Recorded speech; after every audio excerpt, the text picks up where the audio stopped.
राजकारण हा डोक्यांचा खेळ आहे. एक उत्तम डोकं असंख्य डोक्यांना एकत्रित करतं आणि त्यांचं नेतृत्व करून सत्ताही काबीज करतं.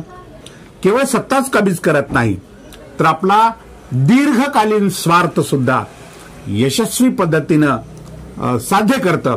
त्यावर आज आपण बोलणार आहोत. नमस्कार, मी राजू पाटील आणि आपण पाहताय द रिंगण लाईव्ह. मित्रांनो, अजित पवार आणि राष्ट्रवादी फोडली, तशी त्या अगोदर एकनाथ शिंदे यांनी शिवसेना फोडली. या दोन्हीच्या पाठीमागं एक महत्वाचं डोकं होतं. ते डोकं अमित शहांचं डोकं. महाराष्ट्रामध्ये राजकारण करायचं असेल, महाराष्ट्रामध्ये पक्षाचा विस्तार करायचा असेल, महाराष्ट्रामध्ये पक्षाचा विचार रुजवायचा असेल, महाराष्ट्रामध्ये सत्ता काबीज करायची असेल तर आपल्या पक्षाकडे काही मोठे मराठा नेते असले पाहिजेत. आणि अशा नेत्याच्या शोधामध्ये भारतीय जनता पार्टीचे नेते अमित शहा हे गेल्या अनेक वर्षापासून निघालेले आहेत. महाराष्ट्राच्या 2019च्या अगोदरच्या निवडणुकीच्या काळात अनेक महाराष्ट्रातले मराठे घराणे फोडून मोठमोठे मराठे नेते पक्षात घेण्याचा प्रयत्न त्यांनी केला, विखे पाटलांसारखे, पण त्याचा उपयोग झाला नाही.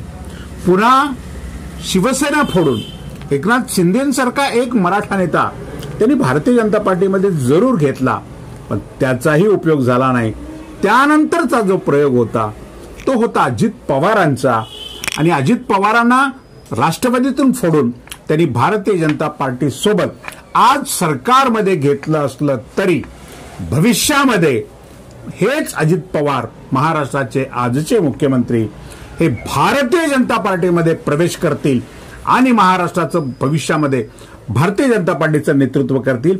या गोष्टीच्या महत्वाच्या पैलूवर आज आपण बोलणार आहोत. अजित पवारांनी एवढी मोठी रिस्क घेतली. राष्ट्रवादीतून बाहेर पडल्यानंतर आमदार सोबत येतील याची त्यांना जरूर खात्री होती, परंतु पक्षच आपल्या पदरात पडेल, पक्षाचं चिन्ह आपल्या पदरात पडेल याची त्यांनाही खात्री नव्हती. त्यांचे चाणक्य अमित शहा यांनाही खात्री नव्हती, किंवा आजही नाही, किंवा देवेंद्र फडणवीस या कोणालाच एवढ्या सहजासहजी पद्धतीनं राष्ट्रवादी काँग्रेस पक्षाचं चिन्ह आणि राष्ट्रवादी काँग्रेस पक्ष अजित पवारांच्या पदरात पडेल याची कोणालाच खात्री नव्हती. तशी ती अजित पवारांनाही नसणारच आहे ना. मग पक्ष आपल्या बरोबर नसेल, पक्षाचं चिन्ह आपल्या बरोबर नसेल तर अजित पवारांनी कशाच्या जीवावर एवढं मोठं बंड केलं, या गोष्टीचा आपण अभ्यास करायला हवा. केवळ उपमुख्यमंत्री पदासाठी, उपमुख्यमंत्री पद जरूर आता मिळेल काही दिवसासाठी, 9 महिन्यासाठी, 10 महिन्यासाठी, निवडणुकीपर्यंत, पण भविष्यामध्ये निवडणुकांना सामोरं जायचं कसं? लोकांच्या समोर जाताना एक निवडणूक चिन्ह आणि एक पक्ष घेऊन जावा लागेल ना. मग या लोकांच्या समोर जाताना जर आपल्याकडे राष्ट्रवादी काँग्रेसचं चिन्हही नसेल आणि पक्षही नसेल तर काय भूमिका घेऊन आपण लोकांच्या समोर जाणार आहोत याचा विचार अजित पवारांनी जरूर केला असेल, किंवा त्यांचे जे चाणक्य मंडळ आहे त्यांचं, त्या चाणक्य मंडळाने सुद्धा यावर जरूर विचार केला असेल. राजकारणातली मंडळी डोळे झाकून निर्णय घेत नसतात किंवा फसणारे प्रयोग शक्यतो करीत नसतात. त्यामुळे अजित पवारांनी अत्यंत विचारपूर्वक काही निर्णय घेतले असले पाहिजेत. आणि त्यापैकीचा एक निर्णय हा असला पाहिजे की जर प्रयत्न करून, पहिल्यांदा काय केलं त्याने की राष्ट्रवादी काँग्रेस पक्षाचे अध्यक्ष शरद पवार यांना बदनाम करण्याचा प्रयत्न केला की तुमचीच इच्छा होती आम्ही भाजप सोबत जावं, अनेकदा तुम्ही अशा पद्धतीने आम्हाला तिकडे पाठवण्याचा प्रयोग केला, किंवा तुम्ही आमचं ऐकत नाही, नव्या लोकांच्या भावना तुम्ही लक्षात घेत नाही, अशा पद्धतीने त्यांच्यावर अनेक आरोप सभेमधून, भाषणांमधून स्वतः अजित पवारांनी किंवा छगन भुजबळांनी किंवा त्यांच्या इतर मित्रांनी, नेते मंडळी, प्रफुल्ल पटेलांनी वगैरे केली. त्यावर शरद पवार अजिबात डगमगले नाहीत. हे आरोप ऐकून त्यांनी येवल्याचा एक मोठा दौरा केला. या दौऱ्यामध्ये हजारो नागरिक मोठ्या प्रमाणामध्ये सहभागी झाले आणि प्रचंड मोठी जाहीर सभा येवल्यामध्ये संपन्न झाली. या सभेनंतर अजित पवार गटाने आपला पवित्रा बदलला आणि कालच यशवंतराव चव्हाण सभागृहामध्ये जाऊन शरद पवारांची भेट घेण्याचा, त्यांच्यापुढे खंत व्यक्त करण्याचा, आमचं चुकलं म्हणण्याचा, प्रसंगी पाय धरण्याचा, आम्हाला माफ करा म्हणण्याचा, परंतु पक्ष एकत्र करा म्हणण्याचं जे नाटक काल केलं हे नाटकही महाराष्ट्राने पाहिलं, परंतु या नाटकाला शरद पवारांनी तसूभर सुद्धा दाद दिली नाही. बघा, मंत्रिमंडळातले अजित पवारांचे 9 मंत्री, स्वतः अजित पवार हे सगळे ज्येष्ठ मंत्री शरद पवारांच्याकडे जातात आणि त्यांना आम्ही चुकलो, आता या चुकल्यातून काहीतरी नवा मार्ग काढा असं म्हणतात. या सगळ्या प्रकारावर शरद पवार साहेब एक शब्द बोलत नाहीत. याचा अर्थ काय? याचा सरळ अर्थ असा आहे की तुम्हाला ज्या मार्गाने तुम्हाला जायचं होतं त्या मार्गाने तुम्ही आता गेलेले आहात. मला आणि माझ्या पक्षाला, राष्ट्रवादी काँग्रेस पक्षाला ज्या मार्गाने पुढे जायचं त्या मार्गाने मी आता पुढे जाईल, अशा प्रकारचा एक महत्वाचा संदेश कालच्या या भेटीमध्ये शरद पवारांनी या सगळ्या मंडळींना दिला. आता अजित पवारांच्या समोर काय पर्याय आहेत?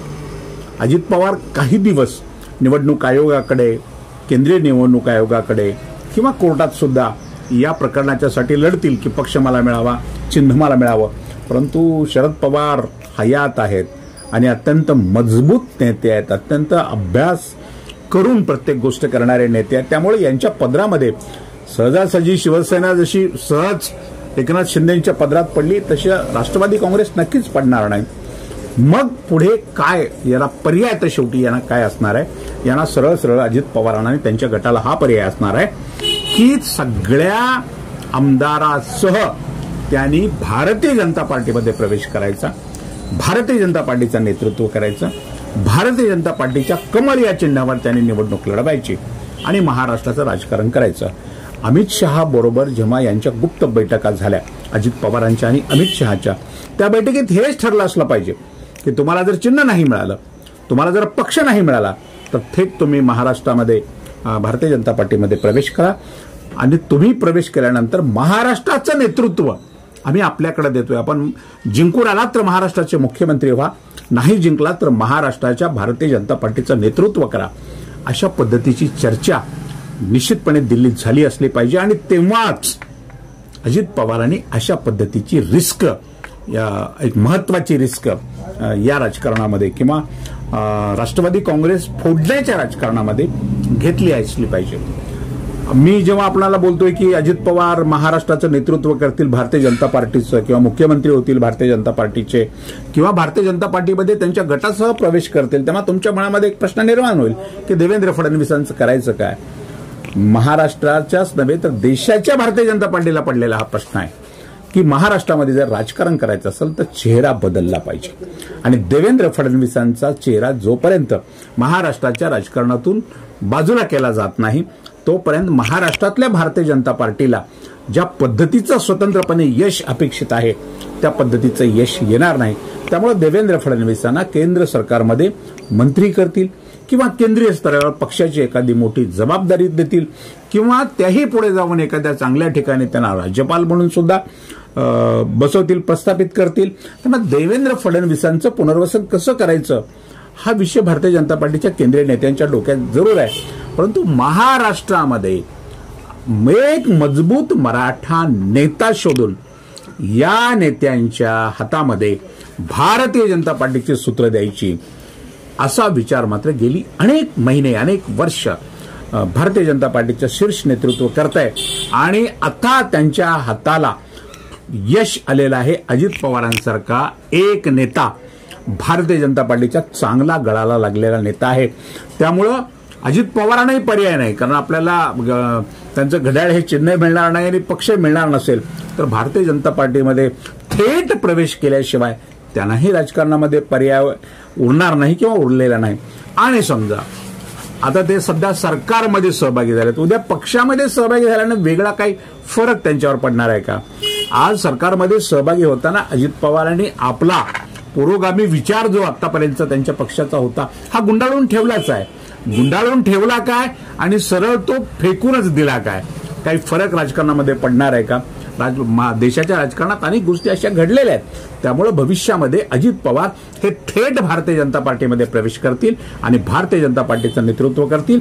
भारतीय जनता पार्टीचे ते मुख्यमंत्री सुद्धा सत्ता आली तर जरूर असतील आणि देवेंद्र फडणवीस यांना केंद्रात किंवा इतरत्र कुठेतरी पुनर्स्थापित करण्याचा प्रयत्न भारतीय जनता पार्टी करेल.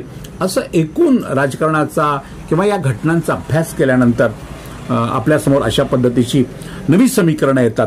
कारण भारतीय जनता पार्टीमधले जे मराठा नेते होते किंवा भारतीय जनता पार्टीने मराठा नेते मागच्या काळामध्ये जे आयात केलेले होते, हे मराठा नेते प्रभावीपणाने महाराष्ट्राच्या राजकारणामध्ये आपलं वजन प्रस्थापित करू शकले नाहीत याची खात्री भारतीय जनता पार्टीला पडलेली आहे. जसं की चंद्रकांत पाटील असतील, विनोद तावडे असतील किंवा आशिष शेलार असतील किंवा बाहेरून मागवलेले विखे पाटलासारखी मंडळी, अशी मंडळी असेल, ही सगळी मंडळी महाराष्ट्राच्या राजकारणामध्ये मराठा समाजावर, महाराष्ट्रातल्या बहुसंख्य असलेल्या मराठा समाजावर आपलं प्रभुत्व गाजवू शकत नाही याची खात्री भारतीय जनता पार्टीला पडल्यामुळे त्यांनी अजित पवारांचा एक यशस्वी प्रयोग, मी याला यशस्वी प्रयोग म्हणतो, भारतीय जनता पार्टीच्या दृष्टीने त्यांनी अत्यंत यशस्वी खेळी केलेली आहे. भविष्यामध्ये महाराष्ट्राच्या राजकारणामध्ये हेच घडण्याची दाट शक्यता आहे. कायद्याचा आपण कितीही अभ्यास केला तर राष्ट्रवादी काँग्रेस पार्टी ही अजित पवारांच्या कधीच हातात येण्याची शक्यता नाही किंवा चिन्ह येण्याची शक्यता नाही. जेव्हा चिन्ह नसेल, पार्टी नसेल, केवळ त्यांचा आमदारांचा आधार आणि काय त्यांना मिळणारा 20, 22, 23% जो महाराष्ट्रातला जनाधार आहे, हा संपूर्ण जनाधार घेऊन ते भारतीय जनता पार्टीमध्ये प्रवेश करतील आणि भारतीय जनता पार्टीचे महाराष्ट्रातले प्रमुख नेते ते भविष्यामध्ये होऊन बसतील. अशीच परिस्थिती येत्या 2-3 महिन्याच्या काळात घडलेली आपल्याला सगळ्याला बघायला मिळेल. आणि असं जर घडलं की अजित पवारांनी भारतीय जनता पार्टीमध्ये थेट त्यांच्या आमदारासह प्रवेश केलेला आपण जर पाहिलं तर तुम्हाला आश्चर्य वाटायचं काहीच कारण नाही. जी माणसं आपला विचार बाजूला ठेवून सत्तेमध्ये सहभागी होतात, ती माणसं आपला विचार फेकून देऊन नवा विचार स्वीकारू सुद्धा शकतात. तेव्हा भविष्यामध्ये जर अजित पवारांच्या तोंडून जर जय श्रीरामाच्या घोषणा किंवा हिंदुत्वाच्या घोषणा आपल्याला जर ऐकायला मिळाल्या तर आपल्याला आश्चर्य वाटण्याचं काहीच कारण नाही. अशाच पद्धतीनं अजित पवारांचा आणि त्यांच्या गटाचा महाराष्ट्रामध्ये प्रवेश सुरू आहे. परंतु या सगळ्या प्रकारामध्ये एकनाथ शिंदे मात्र बिचारे ठरण्याची शक्यता आहे. कारण एकनाथ शिंदेची उपयोगिता भारतीय जनता पार्टीने ओळखलेली आहे की हा माणूस महाराष्ट्राच्या राजकारणामध्ये फार मोठा चमत्कार काही घडवू शकणार नाही. 4-5% एवढे लोक महाराष्ट्रातले एकनाथ शिंदेच्या पाठीमागे जातील, परंतु 4-5% महाराष्ट्रामध्ये आपल्याला राजकारण करता येणार नाही. ही गोष्ट जेव्हा भारतीय जनता पार्टीच्या लक्षात आलेली आहे तेव्हा भविष्यामध्ये एकनाथ शिंदेची आमदारही अपात्र होतील, ते सरकारमधून बाजूलाही जातील. म्हणजे त्यांचं सगळं विचित्रच आहे. फार मोठा प्रश्न त्यांच्या सर्वांच्या समोर पडला असण्याची शक्यता आहे. त्यांचं काय होईल या विषयावर आपण सविस्तरपणे बोलू. परंतु अजित पवार मात्र भारतीय जनता पार्टीमध्ये लवकरच प्रवेश करते झालेलं महाराष्ट्रातल्या जनतेला पाहायला मिळाल्याशिवाय राहणार नाही, असं मला माझ्या सर्व या घटनांच्या अभ्यासांती मनापासून वाटतं. आणि असं जर घडलं तर भारतीय जनता पार्टीला महाराष्ट्रामध्ये एक लोकांचा आधार असलेला एक लोकनेता, आणि तोही मराठा लोकनेता भारतीय जनता पार्टी ज्याच्या शोधात गेल्या अनेक दिवसापासून आहे, तो मराठा लोकनेता भारतीय जनता पार्टीला मिळेल. आणि महाराष्ट्राचं राजकारण पुढे ज्या पद्धतीनं भारतीय जनता पार्टीला घेऊन जायचं आहे त्या पद्धतीनं भारतीय जनता पार्टी घेऊन सुद्धा जाईल. अजित पवारांचा भारतीय जनता पार्टीनं केलेला हा जो प्रयोग आहे, हा प्रयोग केवळ पक्ष फोडण्यापुरताचा प्रयोग नाही, तर भविष्यामध्ये आपला पक्ष मराठा नेतृत्वाच्या सोबत महाराष्ट्रामध्ये पुढे घेऊन जाण्याचा हा भारतीय जनता पार्टीचा विचार या सगळ्या घटनांच्या मधून, या पक्षाच्या बंडामधून मला दिसतोय. पहिला जे बंड त्यांनी घडवून आणलं ते शिवसेना संपवणं एवढाच त्यांचा तिथे हेतू साध्य झाला, किंवा शिवसेनेमध्ये मोडतोड करण्याचा जो प्रयत्न होता तो तिथे त्यांचा साध्य झाला, आणि सरकारमध्ये येण्याचा प्रयत्न होता तो तिथे त्यांनी साध्य केला. परंतु अजित पवार, म्हणजे आज गरज नसताना अजित पवारांना पक्षाच्या सोबत घेणं, मंत्रिमंडळामध्ये स्थान देणं, उपमुख्यमंत्री पदासारखं मोठं पद देणं, मागेल ते सर्व खाते देणं, या सगळ्या गोष्टींच्याकडे आपण जेव्हा बघतो तेव्हा भारतीय जनता पार्टी ही अजित पवारांवर फिदा आहे. अजित पवार जे जे मागतील ते सर्व भारतीय जनता पार्टी त्यांना द्यायला तयार आहे. त्याचं कारण हे आहे, अजित पवारच भविष्यामध्ये भारतीय जनता पार्टीमध्ये प्रवेश करण्याची 99.9% खात्री आहे. आणि महाराष्ट्र अशा पद्धतीनं अजित पवारांना भविष्यामध्ये हिंदुत्वाचा विचार मांडताना पाहणार आहे. अजितकच अशाच महत्वाच्या घडामोडीवर रोखठोक भाष्य ऐकण्यासाठी पाहत रहा रिंगण लाईव्ह. आवाज महाराष्ट्राचा.